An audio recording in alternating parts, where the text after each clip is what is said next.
So, in order to talk about prejudice specifically in the context of hermeneutics, we should first discuss what exactly the role of hermeneutics is in our own thought, or the way our own thinking, more generally, is hermeneutic in nature and structure. And in order to do this, we can use the philosopher Hans-Georg Gadamer's work as a good lens to introduce this way of thinking. Right? Gadamer wrote his magnum opus, his great work, when it's called Truth and Method. And he wrote it, it's a massive 500 something odd page book, but the important part really occurs towards the middle, right? When it comes to what we want to discuss for the sake of this lecture. Um, in this section, Gadamer talks about, in this section of his book, Gadamer talks about the role of tradition in shaping the way that we think. Uh, More specifically, he details what he calls historically affected consciousness, right? Which is the idea that our understanding is shaped by history and the ideas and their evolution and the evolution of those same ideas that came before us. All right. So, how we understand things today in this moment, both individually and more broadly in terms of our individual the various cultures that we grow up in, are a product of how those cultures have evolved, how those ideas have evolved. So we are a product of not just our own rearing, but our parents' rearing and their parents' rearing, and the situations and circumstances of the lives of those before us, and how those have shaped our own present circumstances, including ideas. Right? Because nothing, not even ideas, occur within a vacuum. Right?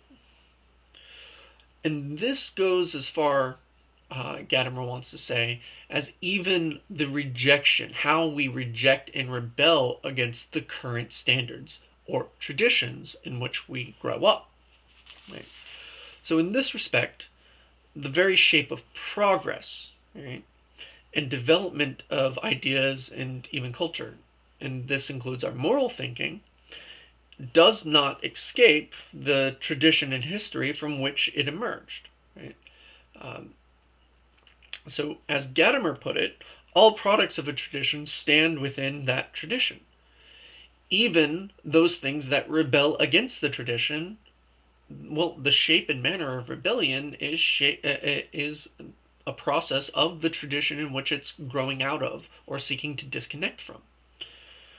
So, in this regard, nothing exists within isolation, not even ideas, and more to the point, um, even the separation and change of culture and tradition is shaped by that. Nothing ever really fully breaks off as its own thing, right? It's more like bubbling, right? Bubbles bubbling on bubbles, right? We get to have this idea that each bubble is its own, but it's only its own bubble so long as it relies on the surface tension of the bubble from which it formed. Right? That makes sense? I hope that makes sense. So, um, we can see this in the form of perception itself. Right? Think of an image, or think of driving down the highway. Right? What you see is shaped, and how you act is shaped by the immediate circumstances, right?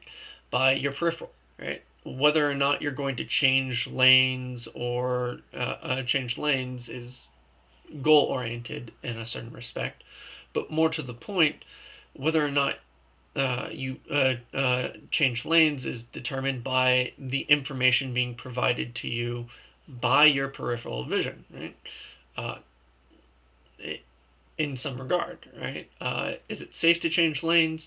Well, that depends. Is there a car there? Okay. Well, you rely on your peripheral vision a little bit, and the focus of your vision right? The center of your vision is shaped by the peripheral, right? There is no center focus without some distal peripheral factor that helps shape your vision.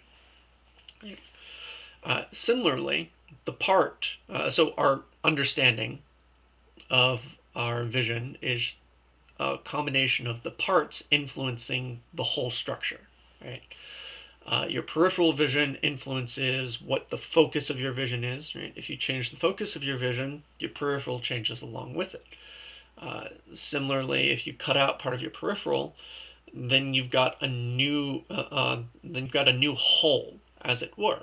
Right? So the part informs the whole, and the whole is interpreted according to the parts. Right? That makes sense. All right. So this winds up influencing, in terms of the mind, we can talk about this more than just in terms of perception. We can also talk about it in terms of values and cognition, right? More directly, understanding, right? We encounter a particular instance, and our understanding and how we, how we react to that instance, right? The individual circumstance is a matter of interpreting that against the background of our experiences, right? And our experiences aren't just experiences, they're also ideas, principles, values that we hold, right?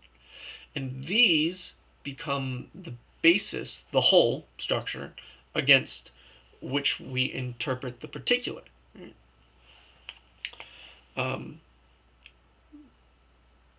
In this regard, those values exist in advance of the moralizing that we do of the particular situations that we find ourselves in.